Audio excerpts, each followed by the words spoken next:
Você pode abrir comigo aí a sua Bíblia no livro de Jó, capítulo de número 2. Livro de Jó, capítulo de número 2.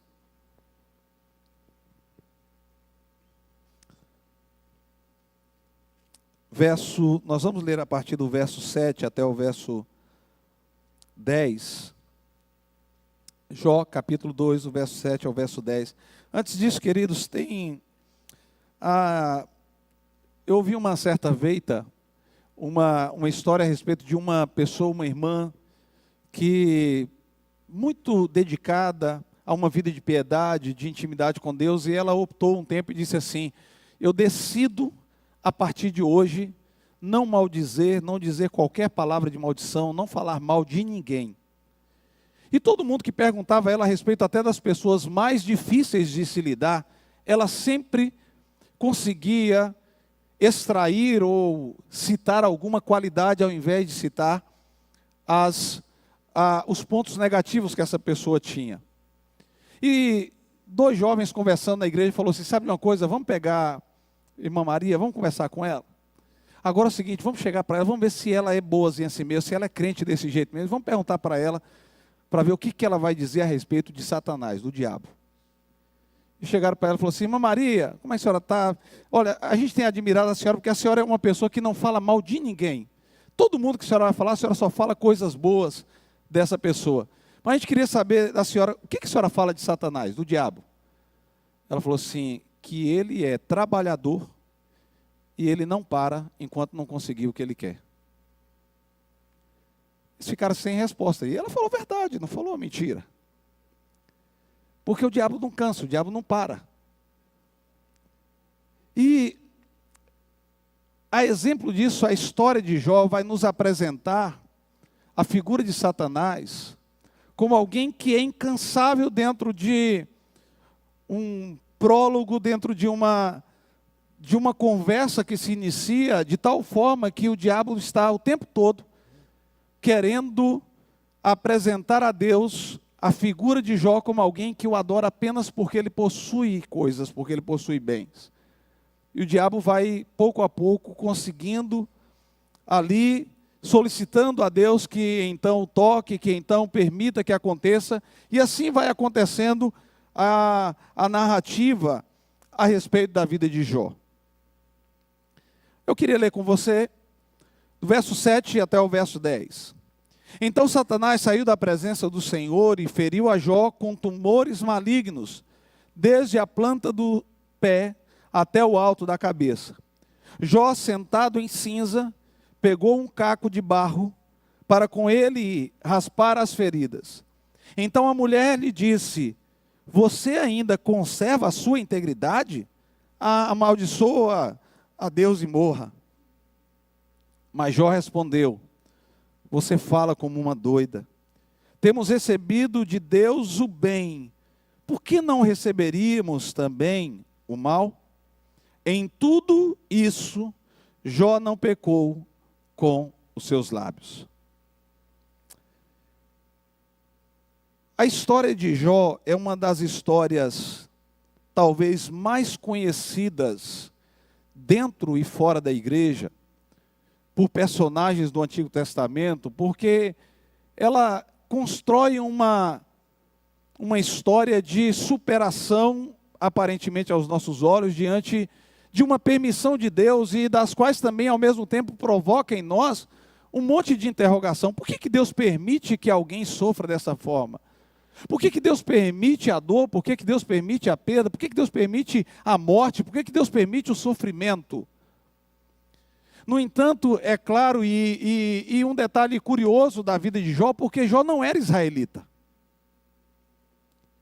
Jó não, além de não ser um israelita, vivendo em uma terra até um tanto distante de onde era Israel, Jó é um daqueles personagens que certamente a sua história antecede aos escritos até do Pentateuco. E tudo isso que Jó vive vai nos mostrar claramente um projeto e um plano maravilhoso de Deus, de nos fazer lidar com escolhas e sofrimentos que nós temos na vida. Sabe, entender o acontecimento de Jó hoje é fácil para a gente, porque quando nós vamos para o capítulo final de Jó, nós conseguimos ter um panorama. Mas quando o Jó está vivendo isso, o Jó não consegue ter dimensão do que ele está passando. É a mesma coisa quando nós estamos entranhados em um monte de problemas e sufocos e complicações que nós temos, de tal forma que a gente fica sempre pensando, esperando ver o fim, ou a luz no fundo do túnel. No entanto, a vida de Jó, quando ela se apresenta nesse enredo, filhos que morrem, propriedades que se vão, a saúde agora é um último dos detalhes que Jó vai experimentar, e dentro de tudo isso, nós vamos encontrar agora no capítulo 2, do verso 10, 9 e 10, a mulher de Jó com ele. Porque de fato não era também uma tarefa fácil para a mulher de Jó.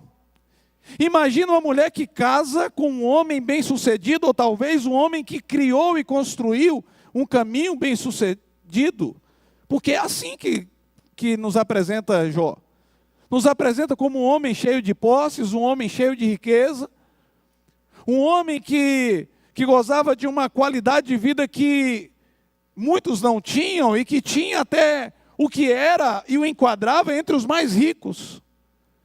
E de uma hora para outra o camarada que ela casou, o cara que ela disse sim, o cara que ela ia passar a lua de mel, foi passar a lua de mel em Paris, o cara que ela fazia viagens internacionais, o cara que ela conseguia pedir um diamante e dava, o cara que ela pedia joias e já estavam, mas agora de uma hora para outra o camarada que está pobre, é um cabra agora que perdeu os filhos e ainda é alguém enfermo.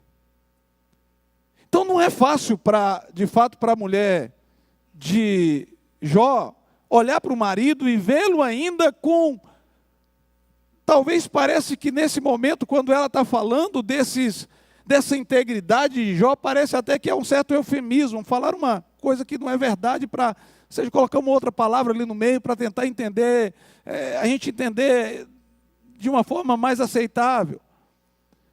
Mas o certo é que a mulher de Jó, ela vai apresentar a Jó o que está diante dos olhos de todo mundo.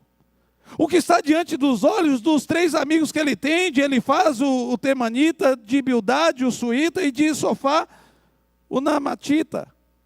Os 3 amigos que chegam, que ainda não sei se foram enviados de Deus ou foi enviado do cão também junto. Porque os caras o tempo todo infernizando o ouvido de Jó. Eram os famosos amigos da onça, que estavam o tempo todo dizendo: rapaz, você está ruim, você tem problema mesmo, você está pecando. Mas o que eu queria pensar contigo nessa noite é que, assim como essa história, há momentos na nossa vida em que as escolhas que nós temos parecem se reduzir em apenas 2.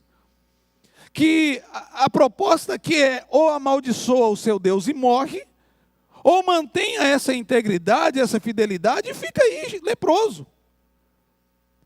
Aqui agora, assim como Rodolfo dizia que enquanto ministrava, de propostas que nós temos e que a gente tem e que nós precisamos também nos fazer, é que tem 2 caminhos aqui não tem uma terceira via. A mulher está olhando, já você não tem um terceiro caminho aqui, ou é amaldiçoa e morre, ou é fica vivo com as suas doenças e íntegro. No entanto, o texto vai nos mostrar que no verso 9, a proposta que a mulher de Jó faz para ele é: morra. Amaldiçoe o seu Deus e morra. A fala dessa esposa aqui, ela representa claramente para a gente a tentação de desistir. É aquela voz que vem para nós de um momento a outro para falar assim: para o que você está fazendo. Para com esse projeto. Deixa de lado isso. Pare de pensar no teu ministério, pare de pensar no teu casamento, jogue tudo para o ar, sabe, vá ser feliz, porque de alguma forma, o que a mulher de Jó está apresentando para Jó é: se você amaldiçoar e morrer, você vai ser, pelo menos, você vai partir daqui, acabou o sofrimento, porque a gente também está sofrendo contigo. De alguma forma, o que a mulher de Jó está tentando apresentar para ele é: você está sendo pesado para a gente também, porque eu ver você passar por isso também é pesado. Entretanto, a gente entende a partir das Escrituras que a mulher de Jó continuou com Jó até o final. Teve um momento de desvaneio, mas foi aquela que estava firme com ele ali. Falou assim: não te deixo não. Você está passando problema? Tá, mas estou com você. Para. Aquele momento foi um momento de desvaneio, foi um momento de loucura minha, de falar aquilo. Mas Jó mostra a partir da postura dele que o que ele está vivendo aqui, de fato eu recebi uma proposta, a proposta é: morre. A proposta aqui é: mergulhe de vez na desesperança. A proposta aqui é: olha, amaldiçoa o seu Deus. Comece agora a usar palavras que você nunca usou. Comece a ter um vocabulário que você nunca teve. E pela manhã, quando orávamos, houve um momento que o Senhor fez o meu coração doer tanto. Ao interceder por alguns casos, por algumas situações que nós vamos percebendo dentro de famílias e pessoas que de repente cederam. E eu sei que o entorno é importante para que haja essa força. Mas talvez até a própria mulher de Jó havia perdido todas essas forças. Não percebendo que o que ela estava dizendo para ele fazer era ir de encontro àquilo que ele nunca havia feito até então. Aquilo que o colocou no lugar mais notável de homem reto e íntegro. Sabe, meu irmão, minha irmã, deixa eu te falar uma coisa: quando o diabo tentar semear no meu e no teu coração qualquer palavra, porque eu também me incluo nisso, porque eu também sou humano. Quando o diabo tentar semear no teu coração qualquer semente de amargura, de tal ponto que te aponte como proposta apenas um convite para a morte, lembre, você e eu fomos feitos, criados para a vida eterna com Ele. Foi assim que Deus nos fez. Quando Deus nos desenhou. Hoje o pastor Gedson compartilhava aqui um testemunho de quando, ainda juntamente com a sua família, cuidando do orfanato, vivendo uma experiência, daquelas que dói você ouvir. Daquela que muitas vezes você fala assim: gente, depois de passar por tanta coisa, não tem outro caminho. Depois de sofrer o que eu sofri, depois de perder, tirarem a minha infância, não tem outro caminho. Mas é isso que o diabo quer que a gente creia. Porque o que o diabo quer nos fazer acreditar é que não existe um outro caminho. Mas melhor dizendo, Jesus sempre se apresenta e diz assim: olha, eu sou o caminho. Sabe, eu sou o caminho e eu sou a verdade no meio da mentira que o diabo tentou plantar. Porque quando o diabo estava tentando plantar mentira, eu sou o caminho, eu sou a verdade e eu sou a vida que você precisa. Eu sou tudo o que você precisa. A história de Jó, ela provoca em nós uns sentimentos difíceis de entender mesmo. Por que Deus permite isso? Por que o sofrimento está aí presente? Mas o curioso é que ele consegue dar uma resposta. O verso de número 10 vai dizer que, diante de uma proposta de morte e uma pergunta, que ao mesmo tempo é uma proposta, há uma resposta de vida. E olha a resposta de vida que Jó diz no verso 10. Ah, você está falando como uma doida.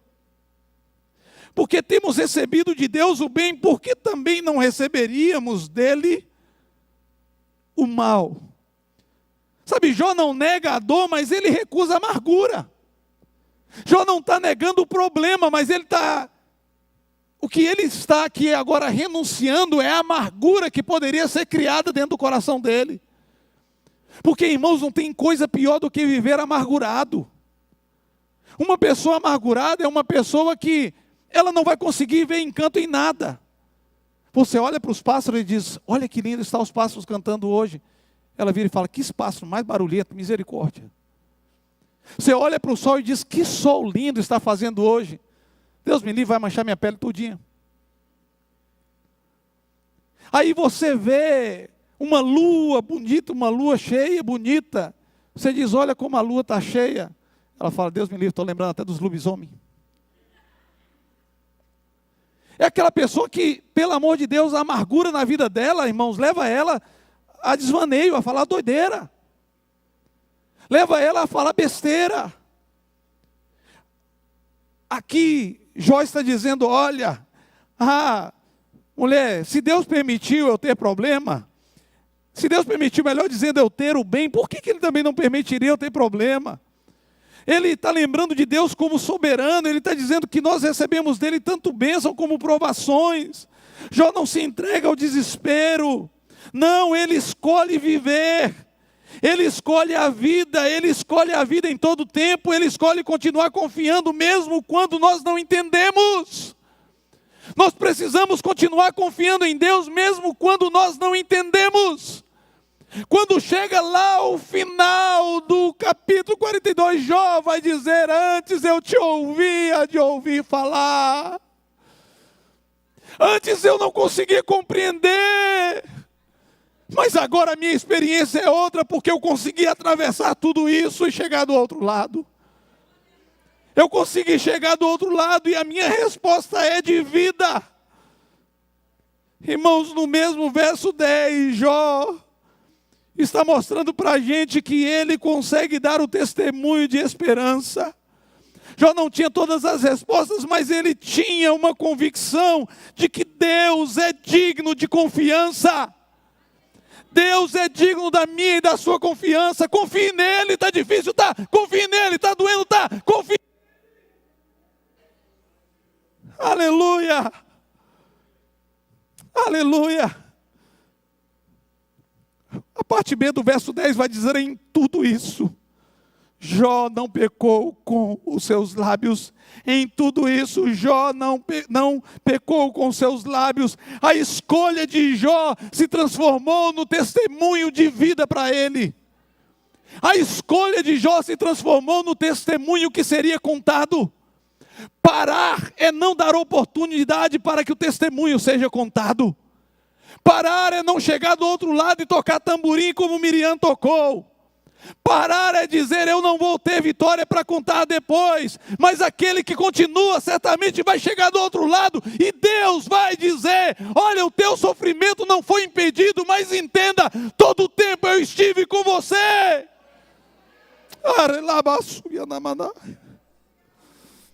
Glória a Deus. Quando nós escolhemos, irmãos, a vida em meio às lutas, o nosso testemunho aponta para Jesus. Eu não estou dizendo que é fácil lidar com perdas, porque não é uma tarefa fácil. Eu não estou dizendo que é fácil passar por sofrimento, porque não é uma tarefa fácil. Mas o que Jó vai nos ensinar é, se eu tiver a resposta certa, continuar confiando, continuar colocando o meu coração nas mãos do Senhor. Eu vou poder dizer como Jó disse, eu sei que o meu Redentor vive, e por certo ele se levantará. Eu sei que o meu Redentor vive, e por certo ele se levantará. Vamos repetir isso, irmãos? Eu sei que o meu Redentor vive, e por certo ele se levantará. Pode repetir de novo. Eu sei que o meu Redentor vive, e por certo ele se levantará. Aleluia.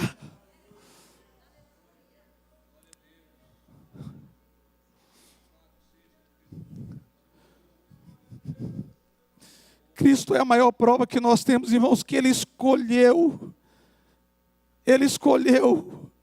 viver, Ele escolheu viver uma vida, mesmo diante de sofrimento, Ele escolheu servir mesmo diante de sofrimento, e a Bíblia nos mostra Ele como servo sofredor.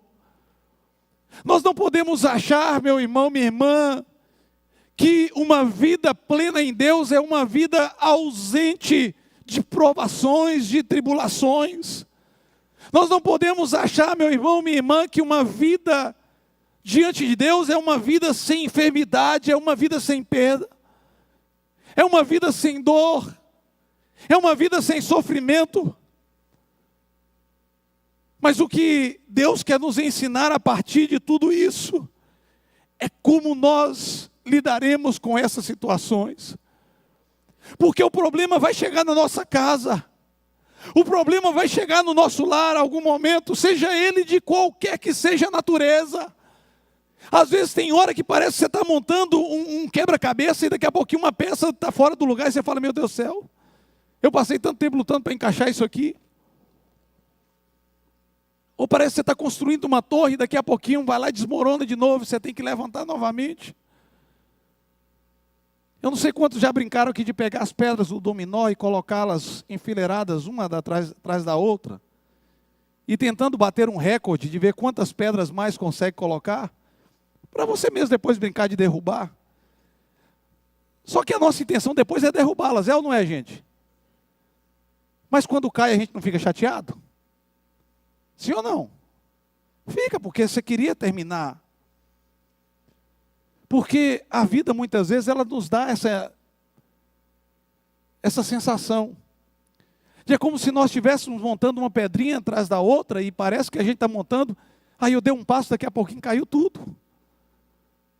Aí volta lá de novo, volta a levantar de novo essas pedras. Volta a ter paciência de novo para encaixar isso aí. E se cair uma vez de novo, vai de novo. E se cair mais uma vez, levanta de novo. E se cair mais uma vez, levanta de novo. Eu gosto de uma canção antiga, lembrei do pastor Jetson, eu acho que agora a gente está com isso, né? Eu acho que certamente muitos aqui não vão conhecê-la. Mas ela diz, quantas vezes quiseste então mudar o teu pensar, o teu modo de agir, ao sentir que nada adiantou, ó então, eu sei que foi ruim, mas uma coisa eu quero te dizer, Deus te ama, assim como tu és. Mas ele chega no refrão e ele vai dizer assim, uma vez, outra vez, vá em frente e tente um pouco mais. Quem sabe hoje aqui, angústias vão ter fim e gozarás perfeita paz.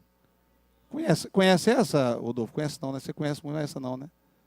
Alguém conhece aqui, gente? Não, André?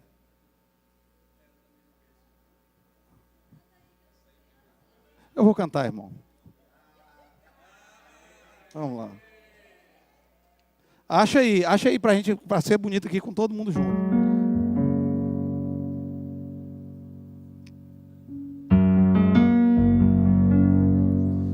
Quantas vezes quisesse então mudar teu pensar, teu modo de agir,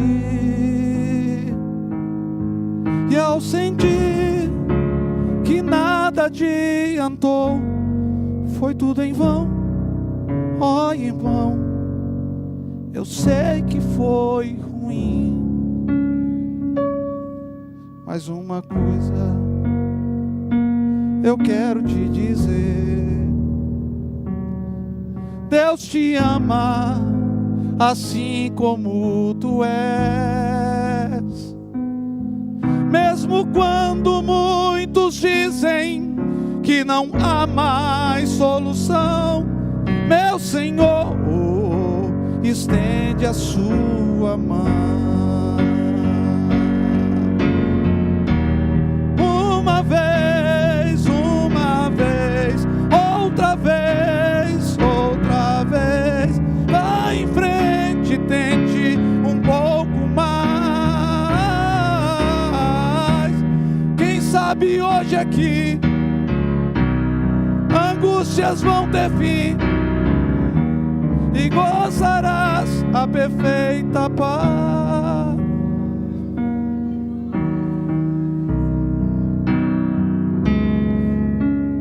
Quantas vezes quisesse então mudar teu pensar, teu modo de agir, e ao sentir que nada adiantou, foi tudo em vão, ó irmão, eu sei que foi ruim, mas uma coisa eu quero te dizer, Deus te ama assim como tu és. Mesmo quando muitos dizem que não há mais solução, meu Senhor tua mão. Pode ajudar? Uma vez, outra vez.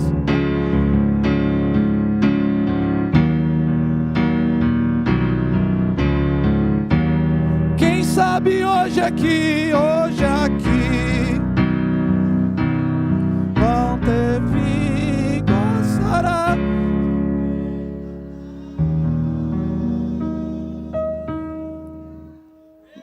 Não foi bom como o André tocando, né? Mas já ajudou, né?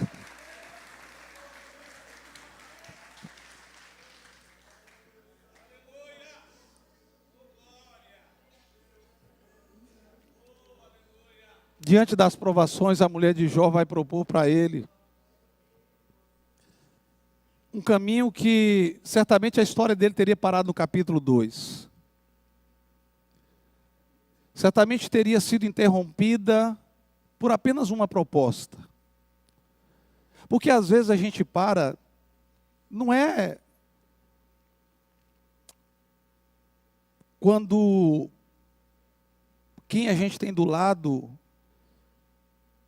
está nos apoiando, ou é quando a gente não consegue perceber que quem nós temos do lado também é um presente de Deus para nos ajudar, mesmo às vezes errando. Porque o texto vai nos mostrar claramente que a mulher de Jó, ela conclui uma missão com ele. Deus vai devolver a alegria para toda a casa. Porque a mulher de Jó, ela, mesmo fazendo uma proposta, talvez seria a que estava sentindo mais dor do que Jó. Porque a diferença entre a mulher de Jó e Jó é que Jó entende todo o sofrimento, mas ele entende o caminho de redenção.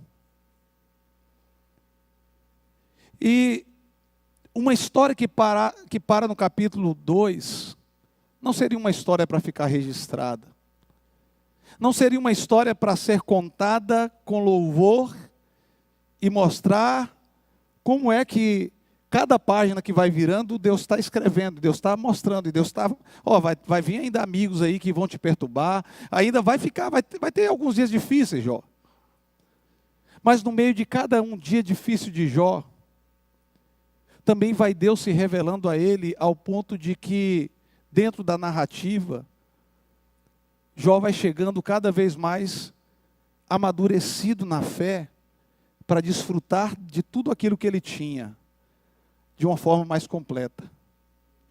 Porque se antes o entendimento era apenas de ouvir, e aquilo já provocava em Jó uma fé, quando Jó chega no final da história dele, narrada, ele vai dizer, olha, agora a minha experiência é mais completa ainda. Porque aquilo que eu ouvia era bom, mas o que os meus olhos conseguiam ver é melhor ainda. Aquilo que eu ouvia falar de gente que vence através da superação é bom, mas eu ver a minha superação foi melhor ainda.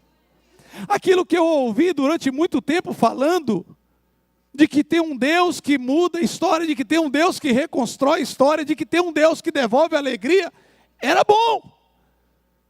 Mas eu ver a minha história sendo reconstruída é melhor ainda. Por isso que quando Jó está dizendo que o conhecimento dele agora não é apenas um conhecimento de alguém que transmite para ele uma informação, mas é de alguém que experimenta. Porque para experimentar o poder transformador de Deus, nós precisamos caminhar os outros 40 capítulos que tem aqui. Nós precisamos chegar ao final de uma história, mesmo ainda sofrendo mais algumas dores, algumas perdas. Mas Deus vai estar lá no final. Deus vai estar no final, meu querido, minha querida. Deus vai estar no final. Sabe, 2 propostas Jó tinha. 2 propostas Jó havia recebido. Porque esse Jotinha ficou mal, né? Ficou parecendo até aquele Jotinha personagem que tinha, né? Às vezes vem essas besteiras na cabeça da gente, misericórdia, quando a gente está pregando, né? 2 propostas Haviam. Obrigado, pastor Gédson. Mas Jó escolhe a que aparentemente é mais difícil, mas é a que traz vitória. A proposta mais difícil é de caminhar um pouquinho mais. A proposta mais difícil é de ficar um pouquinho mais lá à frente ainda, sofrendo, lutando. Mas pastor, meu desejo era acabar meu casamento hoje. Calma, irmão. Você vai querer casar de novo, irmão. E você vai ter problema de novo, irmão. E o problema, você vai mudar de CPF, irmão. Eu não queria contar isso para você, mas tem que contar. Ah, pastor, mas é porque... Irmão, deixa eu falar para você uma coisa. Tem hora que parece que nós queremos ser melhor do que muitos que já sofreram e passaram. Mas a Bíblia, ela está aí para nos apresentar não histórias de superações. A Bíblia não é um livro de autoajuda, ainda que ela nos ajude, de fato ela nos ajuda. Mas ela está para nos mostrar que toda história que Deus não é deixado de lado, tem vitória certa. Toda história que Deus não é deixado de lado, tem vitória para ser contada e testemunho para ser compartilhado. É por isso que Jó vai receber uma proposta, que de fato são duas em uma. Amaldiçoa o teu Deus e morre, ou decida viver essa vida íntegra com sofrimento. E o meu desejo do meu coração, é que você escolha a vida. Escolha a vida. Escolha viver, desfrute dessa vida que Deus te deu. Pastor, é que minha vida é complicada. Você está achando que você é exclusivo na terra? Você está achando que você é único, é a última bolacha do pacote? Você está achando que você é quem? Você é o melhor? Dá uma olhadinha para quem está do teu lado, da esquerda, direita, frente e atrás. Essa pessoa que está aí do teu lado, tem uma vida também com alguns problemas. Se ela não tem, peça para ela, então, se ela pode pegar um pouquinho dos seus, porque ela está em um outro patamar. Está tudo certinho. Às vezes, irmãos, o problema começa... Às vezes o problema é com números. Irmãos, às vezes o problema é com números do banco. Às vezes o problema é com o número do banco. Outras vezes o problema é com o número nas costas. Porque aí começa a vir mais número, aí parece que você vai envergando para virar um zero de novo.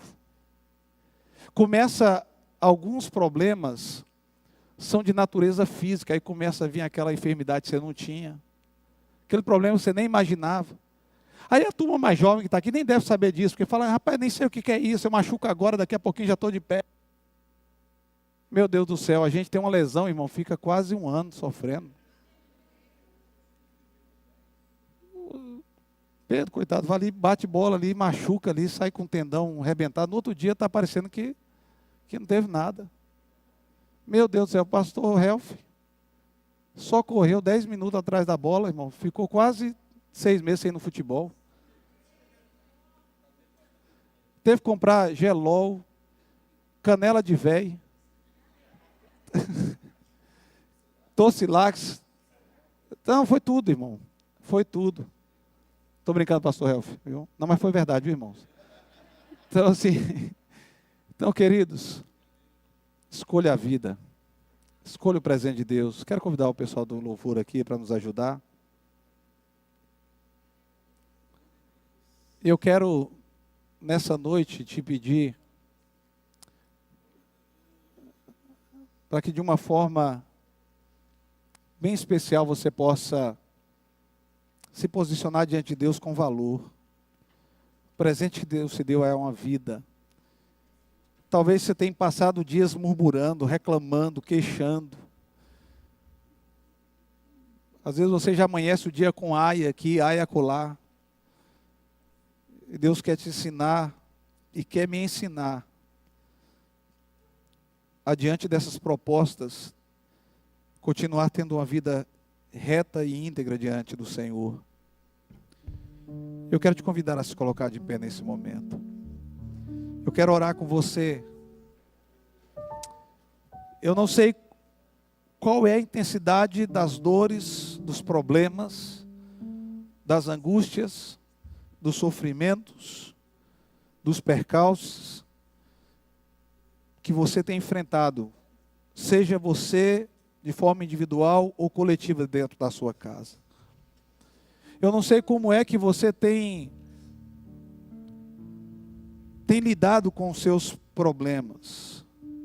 Eu não sei como é que essas agruras chegam até o teu coração e se elas de fato têm feito ninho. Eu não sei como é que você, quando olha para as perdas, diz assim: Senhor, chega, já não dá mais para seguir. A vontade que eu tenho é de parar mesmo. Mas eu quero fazer uma outra proposta para você. A proposta é: continue vivendo mesmo diante de dores, mesmo diante de sofrimentos. Mas pastor, porque lá na infância eu sofri. Deus tem uma história nova. Mas pastor, porque eu estive no fundo do poço, você não sabe. Deus tem uma história nova. Mas pastor, porque eu não estou mais animado com a fé, eu decepcionei com a fé. Deus tem uma resposta nova. Deus está dizendo para você: deixa só eu ser o autor dessa vida sua. Deixa eu ser o autor dessa história que está sendo contada, de forma que ela vai chegar no final.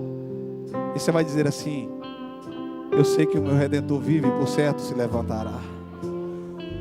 Os meus olhos te conheciam só de ouvir falar, mas só te conheciam de ouvir falar, mas hoje os meus olhos te veem. O meu conhecimento sobre o Senhor era tão superficial que quando vinha algum problema, alguma dificuldade, às vezes eu até me perdia. Mas hoje eu estou vendo a boa mão do Senhor. É uma noite de viver essas promessas de Deus. Eu queria que enquanto o Ministério do Louvor estivesse cantando, nós estamos fazendo esses momentos no altar, momentos de oração, de intercessão, de cura, de milagre, de promessa de Deus para histórias que não podem parar no capítulo 2. E eu não sei qual projeto teu tem parado no capítulo 2. De repente é uma carreira ministerial, é um projeto ministerial, é um chamado. De repente tem alguma coisa que você parou aí no capítulo 2, que você ouviu uma voz. Mas Deus está dizendo para você: tem capítulo ainda para a gente avançar. Eu quero te convidar, sai do teu lugar e vem até esse altar que nós queremos orar com você.